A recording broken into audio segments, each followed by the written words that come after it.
clean the car up, especially the glass on the inside. A lot of people don't know this, but the chemicals that are in the paint on the dashboard will actually rise up and adhere to the glass on the windshield when it sits in the sun too long. So that's why you have the inside of the windshield so dirty all the time. It also gets dusty, but all the oils and everything that are in the paint actually come out when it gets really hot, and so the windshield was really hard to see out of. So I made sure to clean that off. I had cleaned it by hand with distilled water like I usually do with microfiber towels, but that wasn't working, so I had to use some actual window cleaner, and that helped get some of that gunky residue off the inside of the windshield. And so next I got the car up on jack stands. There's a lot of things I need to do under here. I've been adjusting the exhaust. It had a little bit of exhaust leak, and this crossbar here that goes on the K-member just under the transmission was missing, so it has a little bit of weird ride. And the radiator does have a little bit of a leak into it. It's kind of funny because it only drips when the car's jacked up and on its side. When it's flat it doesn't drip as much, but it does have a small leak, so I'll probably be replacing that really soon. The next thing I wanted to do though was get this gunky stuff off the windows. This comes from the glue from the dyno mat up in the headliner. When the car gets hot it drips down, and I was using a heat gun to go ahead and get that off, and you can see it actually came off very nicely, but there's this oxidation, this hard oxidation. Here's where I've cleaned it up. This is the oxidation. It's kind of hard to tell on the video, but it's there. It's this kind of stringy, colorful, rainbow looking stuff. Here's a picture of it. You can see it's really gross. The heat gun actually helped take that off, and the heat gun actually helped take a lot of it off of the side skirts here. So I went over the whole car lightly with the heat gun and just wiped all that oxidation off. Now, I'm not sure if that's something you should do. I did auto detailing with my friend on the side for about 6 years, and I've had some experience, but anyway, I decided to go ahead and just do that with the car because it was working. It was getting the oxidation off, and then I waxed the whole car, so you can see how nice it came out. And you know, this paint is not perfect, and the car's got a lot of dents around it, so it's not like it's anything that's going to do a lot of damage.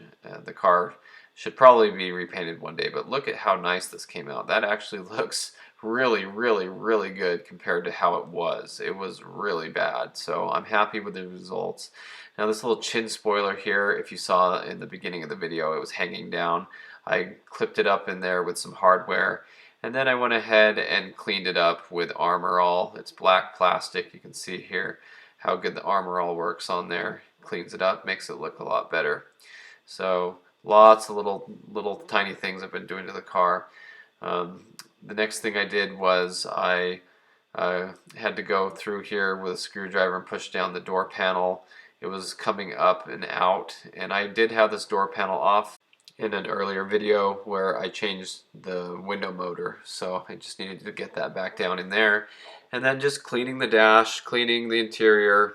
There was some dust in there from the car sitting for a while, and when it was up in that shop the windows were down, so it did get a little dusty, but it cleans up really nice.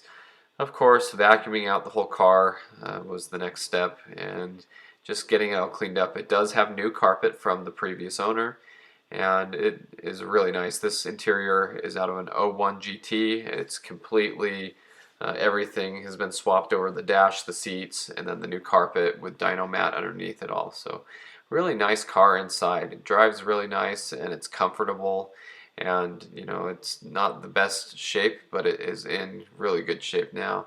And then of course I've been battling exhaust leaks.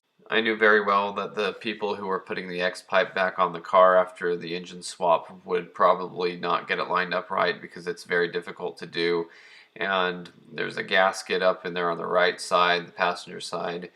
And even when it's all connected right, some of these aftermarket exhaust systems don't line up perfectly, and there's little areas where exhaust gases leak out, and it makes kind of like a ticking noise, a really annoying exhaust leak. Anyone who's done this before knows what I'm talking about. So I've had a lot of time underneath the car doing that in the last couple days, and I even resulted in getting some high temperature RTV and just kind of smearing around the joints of where the exhaust system joins, where there's nothing you can do about it, where the pipe is kind of bent and not in a true circle like it should be, just because of maybe it wasn't handled right by the previous owner or got bent or whatever happened to it. So when you have it all together without welding it all in, you'll still have tiny exhaust leaks. So just been working on that so that it drives around and sounds good.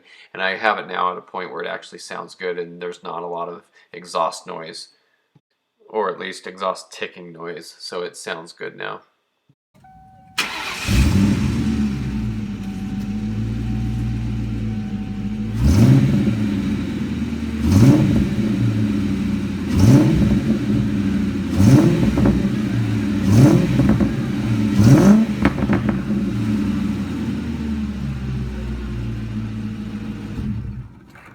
And here come the neighborhood kids joking around, and you can't tell my face, but I was laughing when I said this. So which one's for sale? None of them. Which one's for sale? So here's a few shots of the car all cleaned up. It's kind of hard to tell because it's a black car and it's kind of the wrong time of day, but you can see it looks really good. I think it's presentable now, and the car drives nice and it shifts well, and it'll be a nice daily driver. And I did order some new parts, so stay tuned to see what I'm doing to the car next.